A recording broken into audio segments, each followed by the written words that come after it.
Steak and potatoes, I answered, and he looked relieved. He seemed to feel awkward, standing in the kitchen doing nothing. He lumbered into the living room to watch TV while I worked. We were both more comfortable that way. I made a salad while the steaks cooked and set the table. I called him in when dinner was ready, and he sniffed appreciatively as he walked into the room. "Smells good, Bill." "Thanks." We ate in silence for a few minutes. It wasn't uncomfortable.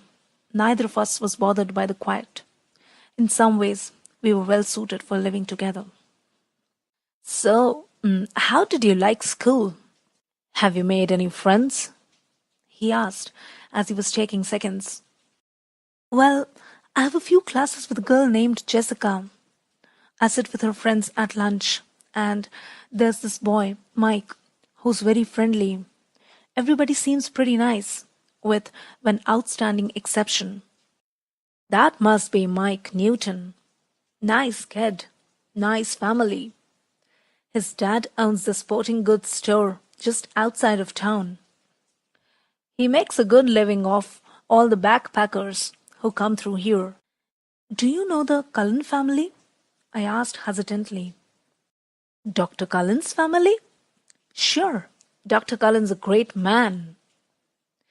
They, the kids, are a little different.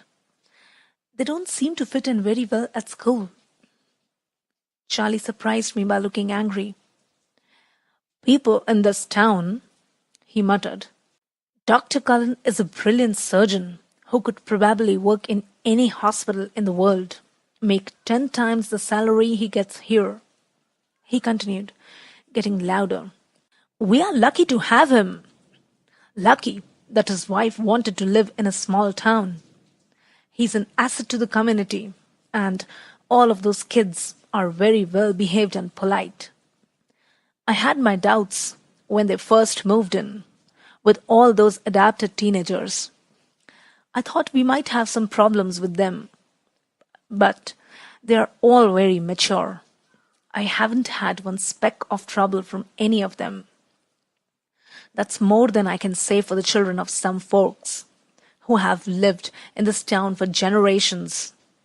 And they stick together the way a family should. Camping trips every other weekend. Just because they're newcomers, people have to talk." It was the longest speech I had ever heard Charlie make. He must feel strongly about whatever people were saying. I backpedaled. "They seemed nice enough to me. I I just noticed they kept to themselves. They're all very attractive," I added, trying to be more complimentary. "Oh, you should see the doctor," Charlie said, laughing. "It's a good thing he's happily married. A lot of the nurses at the hospital have a hard time concentrating on their work with him around." We lapsed back into silence as we finished eating. He cleared the table while I started on the dishes. He went back to the TV, and after I finished washing the dishes by hand, no dishwasher, I went upstairs unwillingly to work on my math homework. I could feel a tradition in the making. That night, it was finally quiet. I fell asleep quickly, exhausted. The rest of the week was uneventful. I got used to the routine of my classes. By Friday, I was able to recognize, if not name, almost all the students at school. In gym, the kids on my team learned not to pass me the ball and to step quickly in front of me if the other team tried to take advantage of my weakness. I happily stayed out of their way. Edward Cullen didn't come back to school. Every day, I watched anxiously until the rest of the Cullens entered the cafeteria without him. Then I could relax and join in the lunchtime conversation. Mostly, it centered around a trip to the Lapush Ocean Park in 2 weeks that Mike was putting together. I was invited, and I had agreed to go, more out of politeness than desire. Beaches should be hot and dry. By Friday, I was perfectly comfortable entering my biology class, no longer worried that Edward would be there. For all I knew, he had dropped out of school.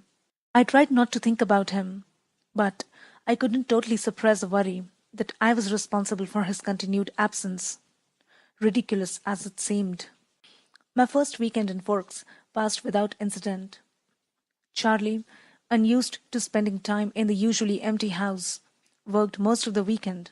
I cleaned the house, got ahead on my homework, and wrote my mom more bogusly cheerful email. I did drive to the library Saturday, but it was so poorly stocked that I didn't bother to get a card. I would have to make a date to visit Olympia or Seattle soon and find a good bookstore. I wondered idly what kind of gas mileage the truck got and shuddered at the thought. The rain stayed soft over the weekend, quiet, so I was able to sleep well. People greeted me in the parking lot Monday morning. I didn't know all their names, but I waved back and smiled at everyone. It was colder this morning, but happily not raining. In English, Mike took his accustomed seat by my side. We had a pop quiz on Wuthering Heights. It was straightforward, very easy. All in all, I was feeling a lot more comfortable than I had thought I would feel by this point. More comfortable than I had ever expected to feel here. When we walked out of class, the air was full of swelling bits of white. I could hear people shouting excitedly to each other. The wind bit at my cheeks, my nose. "Wow," Mike said. "It's snowing."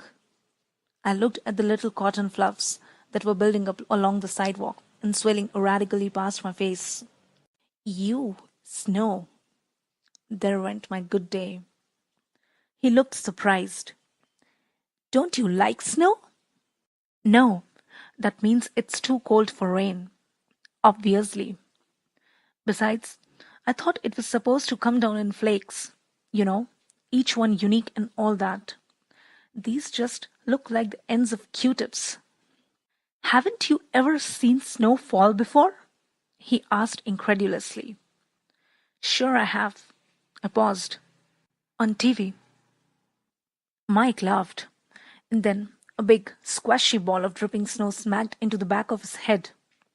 We both turned to see where it came from.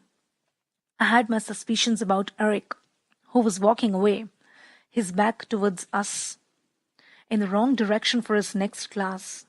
Mike apparently had the same notion. He bent over and began scraping together a pile of the white mush.